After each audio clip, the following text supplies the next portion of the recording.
Olá, sejam muito bem-vindos ao podcast GenetiCast, uma produção do Grupo de Estudos em Genética e Melhoramento da UFV, o Gen Melhor. Estamos novamente com a participação da Jaqueline, Poliana e eu, Odmar. É sempre uma honra receber você, meu caro ouvinte, para o nosso bate-papo. Temos neste episódio um tema um tanto quanto polêmico. Certamente, você já observou que algumas embalagens de alimentos apresentam um T dentro de um triângulo amarelo. Para uns, isso pode parecer uma indicação de perigo, mas para outros é um sinal da salvação da agricultura moderna. Mas hoje, o nosso convidado irá tirar nossas dúvidas a respeito de transgênicos e edição gênica, além dos bastidores em Brasília. Jaqueline, por favor, faça as honras da casa e apresente o nosso convidado.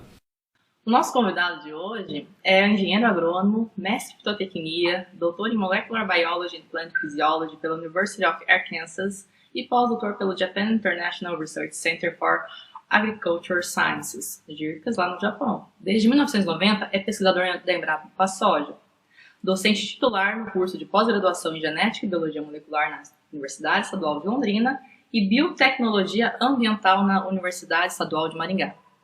Desde 2001 é membro da CTN-Bio e sobre todos os projetos que participa e ações que vem realizando no campo da biotecnologia, a Poliana e o Odmar. Vamos conversar agora com o Alexandre Nepomuceno. Muito obrigada, Alexandre, por nos receber. É um prazer estar aqui e fico à disposição de vocês aí para tentar esclarecer um pouco essas dúvidas que tem com relação a essas tecnologias que são estratégicas não só para o Brasil, mas para o planeta como um todo. Então, doutor Alexandre, sobre os projetos que tem participado tanto no Brasil como em instituições internacionais, qual é a principal linha de pesquisa e o que tem sido realizado pelo senhor e pela sua equipe? Olha, a minha linha mestra de pesquisa é tolerância à seca, né? Com as mudanças climáticas, eu acho que a gente não precisa estar detalhando isso, mas a gente está vendo que eventos extremos estão acontecendo com maior frequência.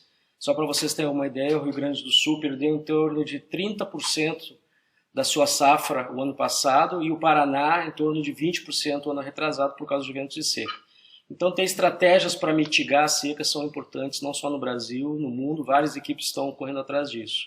Você tem que trabalhar com isso com várias estratégias, desde o melhoramento clássico, a seleção assistida com marcadores, mas num mundo moderno agora, com seleção genômica ampla, né, onde você sequencia o genoma inteiro e correlaciona com o fenótipo, e a ferramenta que aí talvez o foco da nossa fala hoje é mais relacionada à questão dos transgênicos, né?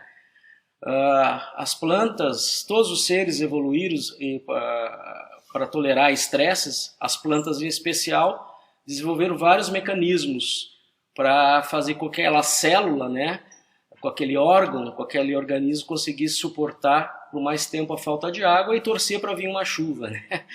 No nosso caso, na agricultura, o que a gente quer é manter a produtividade.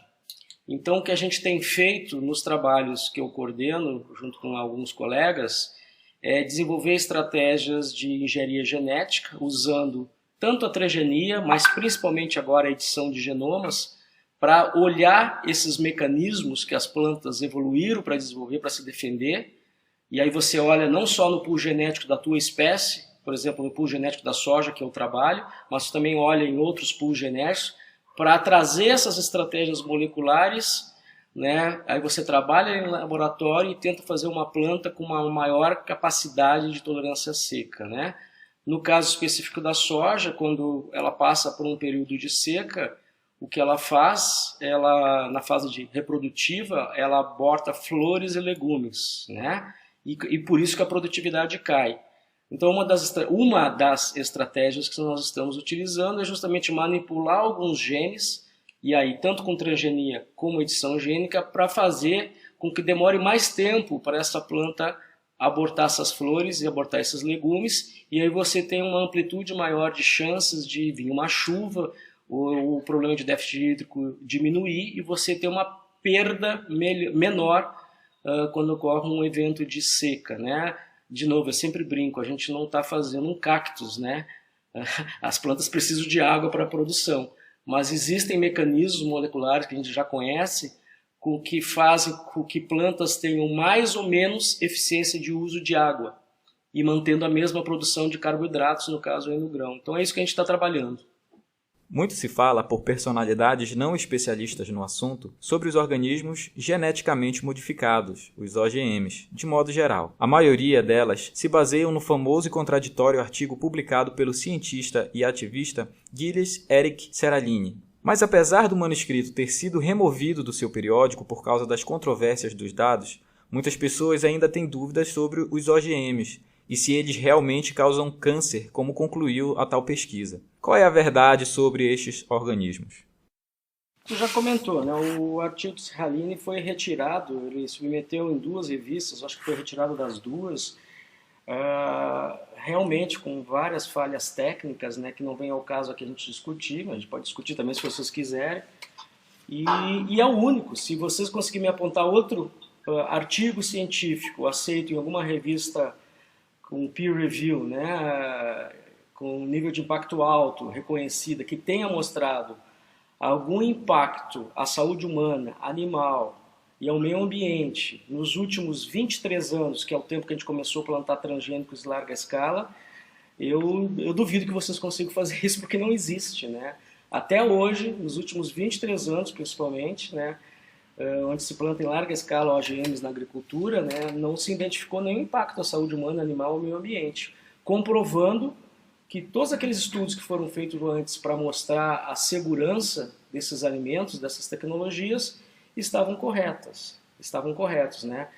E é interessante que, e já me disseram para não usar essa palavra, mas eu uso sempre, essa paranoia que se criou em cima dos transgênicos na agricultura, foi só na agricultura, porque a gente já usava transgênicos desde o final da década de 70 e ainda usa, na insulina, fator de crescimento, humano de crescimento, que são produzidos em bactérias recombinantes para produzir essas substâncias de uso na medicina. As vacinas hoje, as próprias vacinas que nós estamos vendo agora para combater a Covid, essas 2 que estão sendo testadas no Brasil são vacinas modificadas geneticamente, né? Onde você faz a transgenia, pega pedaços, adenosvírus atenuados e você coloca sequências da capa viral ali dos spikes, né, do coronavírus para você induzir a imunidade nas pessoas, né? Então a transgenia já se usa na medicina antes que se usava na agricultura, que entrou em 96. Eu estava no meio do meu doutorado nos Estados Unidos quando a soja RR1, né, entrou nos Estados Unidos. E ninguém falou nada, né? Mas aí começaram a criar essa polêmica, ela entrou na Argentina em 97, em 98 entrou no Brasil, mas aí houve um embargo, houve uma liminar solicitada pelo Greenpeace, pelo IDEC, pelo IBAMA, que foi aceito pela justiça brasileira, e aí o Brasil ficou 7 anos sem poder plantar transgênicos de forma legal, né? Mas, de novo, se criou essa paranoia em cima de uma tecnologia que já se sabia, se mostrava seguro, né? E o que aconteceu na prática foi isso. Primeiro que o Brasil ficou 7 anos sem poder investir em pesquisa, sem formar massa crítica, sem formar gente, para trabalhar em cima de uma tecnologia que é estratégica para o nosso país, né? Para agregar valor, para trazer soluções para o agronegócio. Nós ficamos 7 anos, né?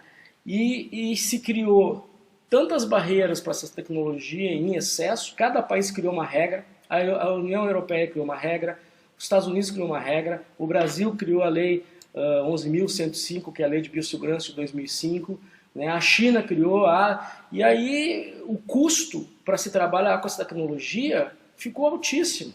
E hoje, na prática, só 4 empresas, se vocês olharem, podem olhar lá a pauta da CTNBio, podem olhar as liberações de transgênicos no mundo, só 4 empresas conseguem desenvolver esse tipo de tecnologia e ainda ficou tão caro, ficou tão complicado que você só vale a pena investir nessas tecnologias nas grandes commodities, porque aí o custo é pago, que é soja, milho, algodão, cana, eucaliptos, né? Você não usa transgenia para resolver problemas em frutíferas, em hortifrutigranjeiros, né?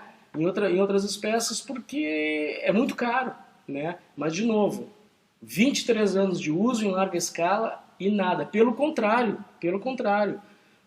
a introdução das plantas BT, que é resistência a insetos, o gene veio do Bacillus thuringiensis, aliás, uma bactéria que já se usava desde a década de 40 na agricultura, né?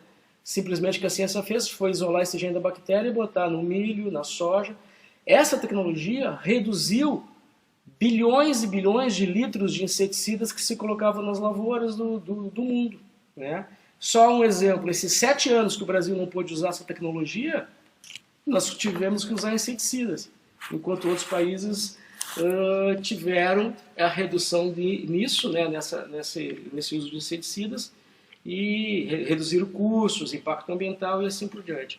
Eu não sei se eu explorei demais essa tua pergunta, mas não sei se eu respondi ela, mas primeiro, transgenia é uma tecnologia que vai continuar importante, né? Só que hoje, infelizmente, por causa dessas razões que eu te falei, só quatro empresas conseguem colocar no mercado, né? O único país que está rotulando, que tem que ter acima de 1%, é o Brasil, né? E é complicado isso, né? Porque realmente aquele triângulo amarelo com o T, se a pessoa pode assustar, né? Que não está informado do que realmente do que se trata, né? Mas assim, só para concluir, nunca na história da humanidade se estudou tanto a segurança de um alimento como os transgênicos.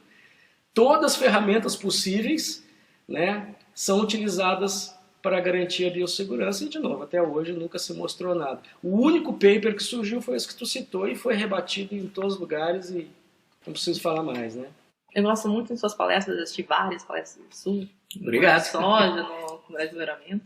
Gosto muito de suas palestras, e principalmente quando você cita exemplos de produtos transgênicos que quase ninguém imaginou a origem OGM deles, né? Então, como, por exemplo, você cita sempre a cédula de dinheiro, algumas vacinas, alguns medicamentos com a bula, né? Você mostra lá nos slides, DNA recombinante. Eu lembro também de um momento que você citou das plantas transgênicas do Exército. Para detecção de minas terrestres. Acho isso muito legal. Então, você poderia comentar um pouco mais sobre esses assuntos, citar alguns exemplos para nós? Claro, é um pouco da linha que eu estava falando já sobre as vacinas, né? Alguns outros exemplos, tu comentou aí, plantas para detecção de minas, é uma linha de pesquisa, inclusive de um pesquisador brasileiro nos Estados Unidos,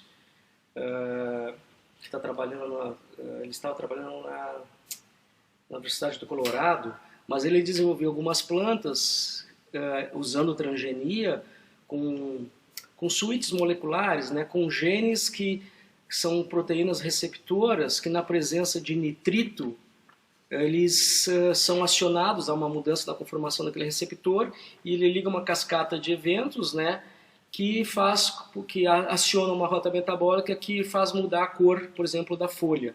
E aí tem várias estratégias, tem como para destruir clorofila, outros para induzir rotas metabólicas de antocianinas e a folha ficar vermelha.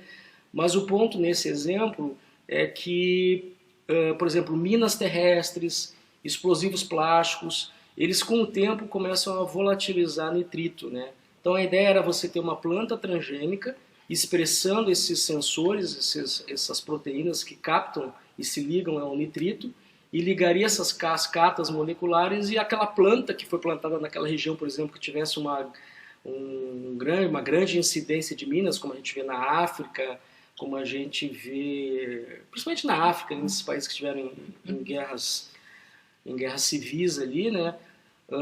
Você teria uma planta que mudaria de cor na presença de nitrito e você saberia que ali muito provavelmente teria uma planta transgênica, né? Então é um exemplo que eu gosto de trazer, que não tem nada a ver com alimentação, que não tem nada a ver... É um exemplo da importância desse tipo de tecnologia, né, em outras áreas, né?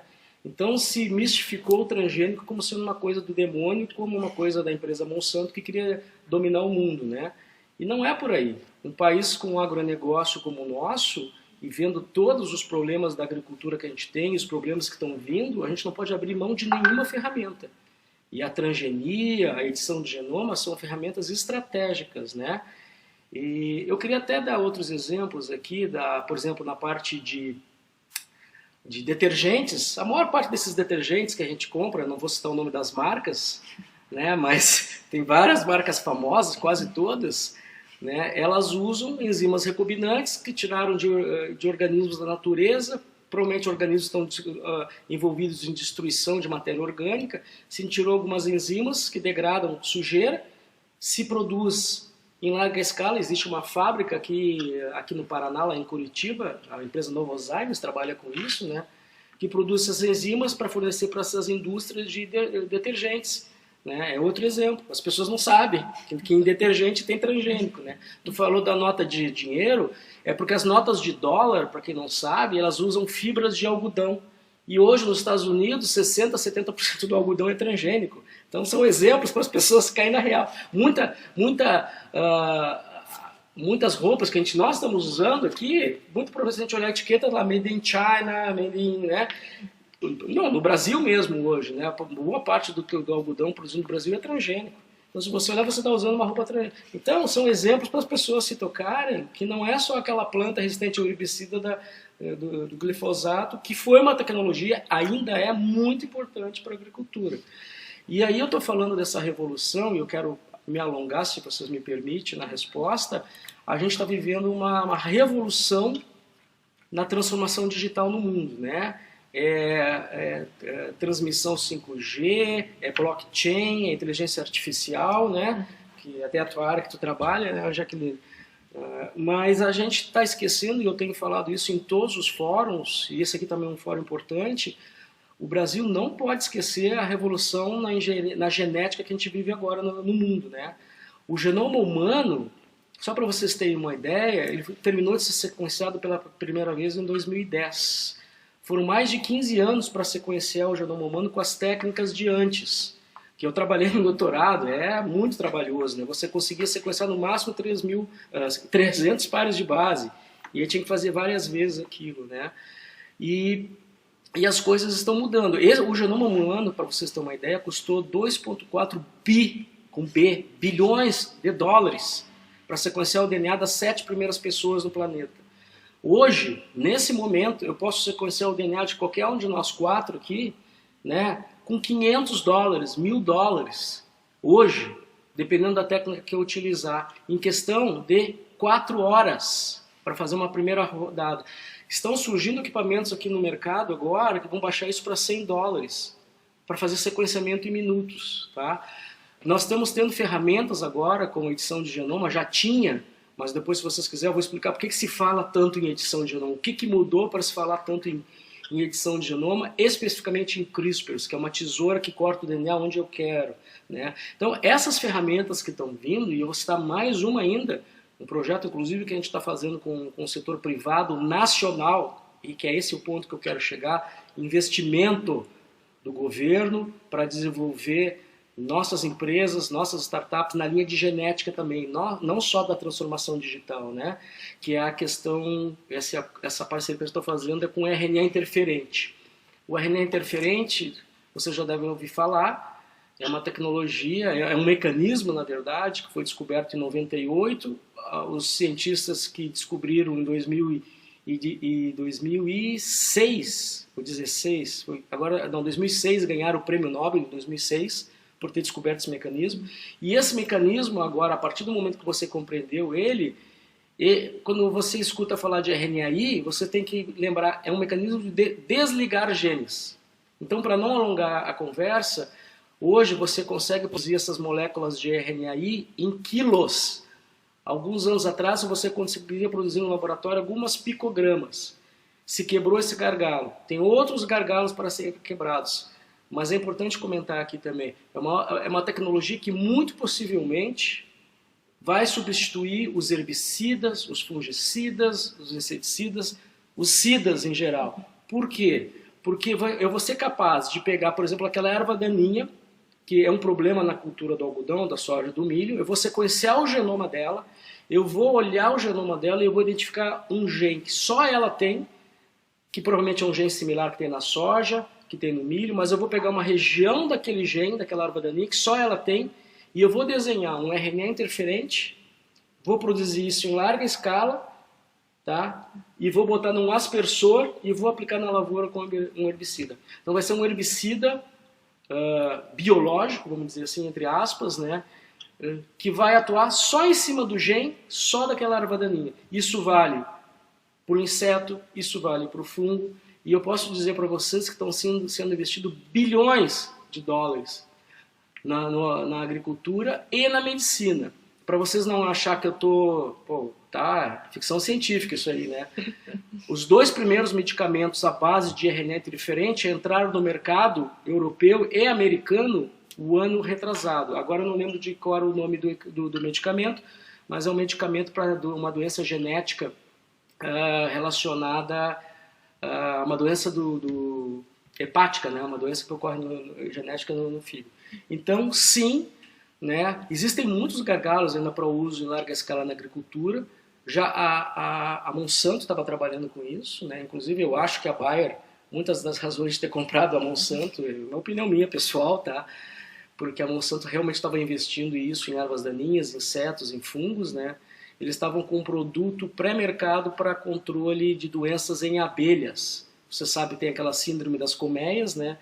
Algumas hipóteses, alguma das causas parece que são relacionadas ao ataque de vírus e ácaros nas abelhas, né? Então o pessoal identificou genes do vírus, genes dos ácaros, que só eles têm, e desenhou a estratégia RNA interferente. Eu não sei se entrou no mercado esse produto. Mas, de novo, a gente vive, para fechar aqui, né, que eu já me alonguei de novo na resposta. Não, vontade. Mas nós vivemos uma revolução na genética, uma revolução silenciosa, que os países desenvolvidos estão investindo bilhões de dólares, e nós, Brasil, precisamos urgente ter uma estratégia de país para pensar isso por curto, mas principalmente por médio e por longo prazo. Porque o agronegócio brasileiro leva a nossa economia nas costas. Principalmente agora, a gente vai ver isso muito forte agora depois do coronavírus. E a base da nossa agricultura é a genética. E se vocês forem ver hoje, quando a gente pensa em transgênicos, o grosso dos royalties que são pagos para os nossos produtores não fica no Brasil, não circula na economia brasileira, ele vai para fora. De novo, a gente não é contra as grandes multinacionais, o Brasil tem multinacionais, tem a Petrobras, tem a Embraer, mas especificamente no agronegócio, a gente tinha que ter empresas brasileiras desenvolvendo essa tecnologia básica, de ponta, na genética, né, para também, nas próximas décadas, né, nós fazer com que esse dinheiro fique aqui. E aí eu fico vendo alunos como vocês, né? Vocês, acho que os 3 estão fazendo doutorado, né? Vocês terminam o doutorado, e aí? Cadê o mercado de trabalho? Né? Cadê um seed money para vocês pegar uma ideia e montar uma startup que vai mexer na genética? Está surgindo muita startup de agricultura digital, mas essas startups, que é claro, nós temos que mexer com isso, não estou dizendo que não, mas elas são assim, elas entregam o resultado em 2, 3 anos. Na área da genética, é um pouquinho mais complicado, demora às vezes 5, 10 anos, de repente pode até entregar, mas tem que ter essa visão, tanto do governo como do setor privado. Tá? Graças a Deus, a gente está vendo que jovens empresários do setor privado, e essa empresa que a gente está fazendo uma parceria, a Embrapa está fazendo uma parceria em termos de RNA interferente, é um jovem do agronegócio, né? Eles estão vendo a importância desse investimento na pesquisa básica, mas aplicada, com aquela visão aplicada, né? Depois eu vou continuar essa resposta, porque eu sei que vocês vão vir com outras perguntas aí que vão me levar a isso. Existiria algum potencial desenvolvimento de resistência para esse silenciamento? Como toda a natureza, ela quer sobreviver. Já existe algum caso relatado?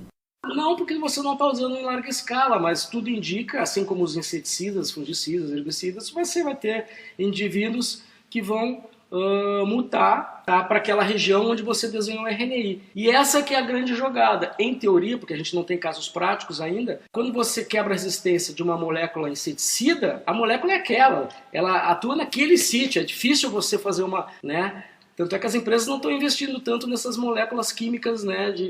Agora, quando tu trabalha com RNA interferente, em teoria, porque a teoria está muito bem embasada, se eu desenhar o meu RNAi para uma sequência ao lado, próxima, mas daquele gene, daquela espécie, e isso é muito fácil de fazer, seria muito mais fácil você desenhar um RNAi numa região próxima, que aí essa resistência não estaria e teu RNA provavelmente estaria funcionando. Então, se tu tiver resistência para uma molécula de RNAi, o que eu estou querendo dizer é que, em teoria, seria muito fácil, relativamente, quando tu compara com as moléculas químicas, inseticidas, etc., de você burlar essa resistência desenhando um novo RNAi, tá? Não sei se eu respondi. Mas sim, a natureza vai buscar mecanismos de sobreviver, vai quebrar resistência, né? E aí o agronegócio tem que trabalhar para lidar com isso aí. Doutor Alexandre, você já comentou aí das dificuldades que a gente encontra no Brasil nessa questão, né, de transgênicos e tudo mais. A legislação brasileira, ela exige uma regulamentação e fiscalização bastante rigorosa em diversas áreas da atividade econômica. Em se tratando de engenharia genética, quais são os principais entraves que acontecem em Brasília para as deliberações dos materiais transgênicos? Olha, a lei de biossegurança brasileira, o Brasil ficou esses 7 anos com esse embargo de 98 até 2005, porque a lei de biossegurança anterior, ela conflitava com a lei ambiental brasileira. Então, dependendo do juiz que caía uma decisão, houveram assim, em torno de umas 10 decisões de libera, não libera, libera, não libera a soja transgênica RR, que foi a primeira, resistente ao glifosato. Durante esses 7 anos, como não liberava, os gaúchos lá, eu sou gaúcho, começaram a plantar ilegalmente, né, trazendo da Argentina. Isso trouxe uma série de problemas, né, para a agricultura brasileira, porque trouxe variedades não adaptadas, com doenças que já tinham sido extintas na soja. Então foi mais um problema que eu não citei para vocês que surgiu dessa polêmica, né? Mas aí veio a Lei de Biossegurança de 2005, que é uma das leis mais completas no mundo. Ela foi feita com um nível de exigência na época, que ainda estava começando os transgênicos, que na minha opinião, em alguns itens até um pouco exagerada, mas levando o contexto da época, né? Foi criada a CTN-Bio, foi criado o Conselho Nacional de Biossegurança, foi criada a CEBIOS, e hoje nós temos um sistema de biossegurança, um arcabouço de biossegurança, um dos melhores do mundo, tanto é que o Brasil tem sido chamado em vários eventos internacionais para apresentar. Eu já fui pessoalmente para a China, represento o Brasil na OECD, né? O Brasil é o 20 na OECD, lá no grupo de discussão de regulamentação de biossegurança, e uma colega do Ministério da Agricultura. A gente tem participado dessas reuniões e o Brasil tem sido a chamar, a mostrar como abordou isso e como, de maneira segura e organizada, permitiu que os transgênicos pudessem ser utilizados, sim, na agricultura brasileira, porque foi estratégico, né? Foi importante para o Brasil e está sendo importante, né? A CTN-Bio, um dos artigos da Lei de Biossegurança, ela diz que é missão da CTN-Bio acompanhar a evolução tecnológica no mundo, tá? Propor regras de biossegurança, rever as suas regras, né? E permitir também que o Brasil evolua tecnologicamente nesse setor, né? Porque, como eu falei, é estratégico. E a CTN-Bio tem feito isso, né?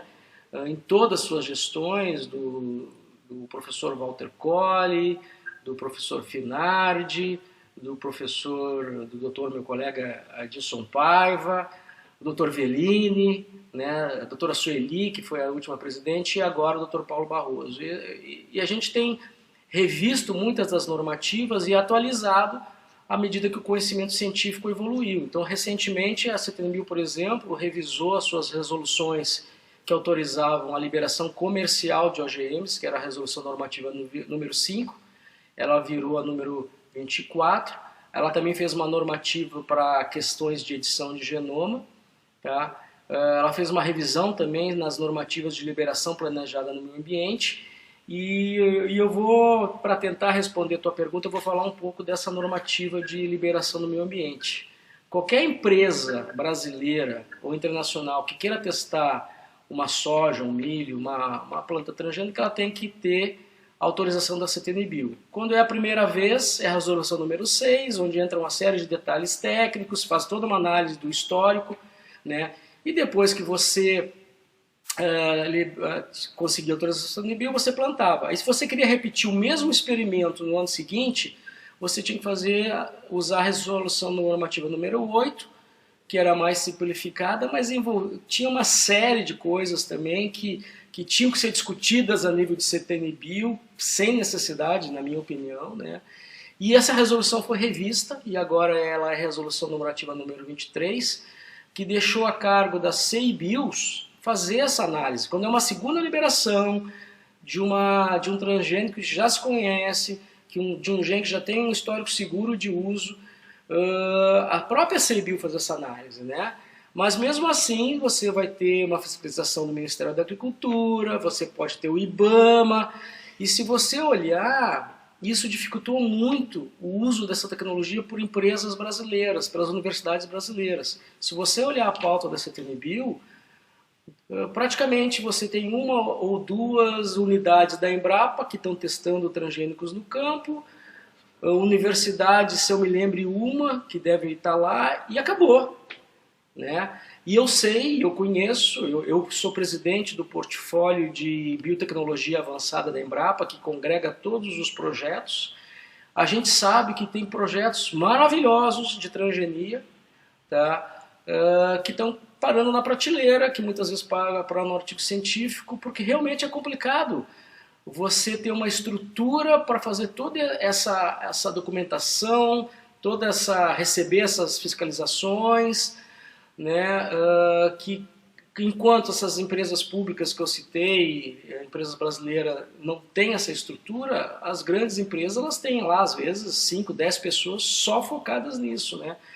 O que aconteceu na prática nesses anos é que, simplesmente, em termos de transgenia, as nossas empresas não conseguiram, apesar de ter, do ponto de vista técnico, de laboratório, provas de conceito mostrando que funciona, que aquela tecnologia ia agregar valor, ia resolver um problema, ela acabou não sendo testada no campo, acabou não virando uma variedade comercial pelas questões que eu falei com vocês, né? Vamos ver especificamente no caso de uma soja transgênica, ela não tem que ser liberada só no Brasil comercialmente. Eu tenho que ir na Europa, eu tenho que ir na China, eu tenho que ir nos Estados Unidos. O custo disso é elevadíssimo, né? Então são vários processos que a CTN-Bio, na medida do possível, na medida que a gente adquire esse conhecimento de 23 anos, a gente vê que as exigências que se fazia antes, muitas vezes eram exageradas. E agora, sempre discutindo tecnicamente, sempre priorizando a biossegurança do nosso país, a gente tenta diminuir um pouco a altura da régua, né? Essas normativas são assim, sempre frisando, a biossegurança está mantida, mas isso tem permitido agora, né, essas resoluções que eu comentei, essas novas são agora, de meses atrás, a gente já vê que está permitindo que comecem a aparecer startups na área de genética, poucas ainda, porque não tem investimento, né? A gente vê que instituições, mesmo dentro da Embrapa, mesmo universidades, começar a testar no campo as coisas, porque agora facilitou um pouco. O custo de fazer isso está um pouco mais baixo. Então, na prática, a gente está vendo, entre aspas, uma democratização do uso da biotecnologia na agricultura, e a gente começa a ver o seu uso em outras culturas, que antes a gente não via. Tá? E eu enfatizo muito isso com relação à questão de edição gênica. A gente está vendo na Argentina, e eu tenho dados do governo argentino que mostram isso, a gente está vendo nos Estados Unidos, no Canadá. Tá? Hoje, no mundo, pessoal, até comentei a questão das startups, a área que mais está abrindo startups não é na área digital, é na área de genética. Aqui no Brasil, na área digital. Mas na área de genética é que estão surgindo muitas pequenas empresas com ideias muito interessantes em todos os níveis, que vai desde esse aí da detecção de minas terrestres, né, a produtos inovadores para o agronegócio, né, com base em estratégias de edição gênica, ou mesmo de transgenia, né, mas dentro desse contexto. Então a legislação realmente ela dificultou, ela fez com que poucos atores participassem do processo, ainda é assim, mas está mudando. E por isso que o Brasil precisa de investimento, tanto do setor público, né, aumentar o investimento. O Brasil investe muito pouco em ciência e tecnologia. A gente está vendo aí com a crise do coronavírus que se não é a ciência a gente não vai a lugar nenhum. Então a gente tem que reverter isso, principalmente também para o agronegócio, que é a base da nossa economia, né? Sim, investimento do setor público, mas o setor privado brasileiro tem que botar a mão no bolso, tem que aprender que tem que ter esse investimento. Eu vou dar um exemplo de novo da soja, que é a minha área para vocês. Nos últimos 40 anos, a produtividade da soja aumentou em 400%, 500%. Né? De 2.000 quilos por hectare, hoje a gente está em quase 6.000 quilos por hectare em algumas áreas, em média nacional em torno de 3.000 por hectare. Esse avanço, pessoal, é pura ciência, é tecnologia. Você sabe quanto desse investimento, desses ganhos que se teve na produção brasileira de soja retornou para a pesquisa básica? Zero. Tá? Nos Estados Unidos, eles têm um sistema chamado check-off, que era uma coisa muito interessante do Brasil da gente pensar. Tá? Eu vou me permitir aqui de explorar isso aqui um pouquinho mais. O check-off é uma lei do governo americano. De cada saca de soja, na sua primeira venda, 0,5% vai para um fundo. Esse fundo é gerenciado pelos pesquisadores e pelos produtores. Não é só por um ou só por o outro, né? Se for só pelos produtores, o produtor ele é mais imediatista, ele vai querer resolver o problema de amanhã.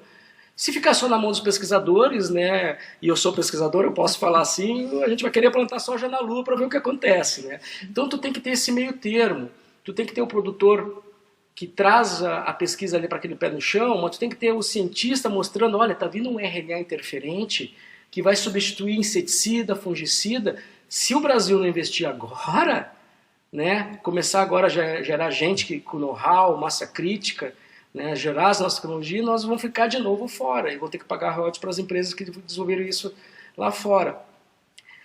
Check-off. Falando de check-off, se a gente pegasse o check-off americano e aplicasse na safra, que eu estou com os números mais recentes na cabeça, 2019-18, se a gente aplicasse 0,5% de tudo que foi colhido na safra passada, dessa safra no Brasil de soja, seriam 290 milhões de reais, pessoal.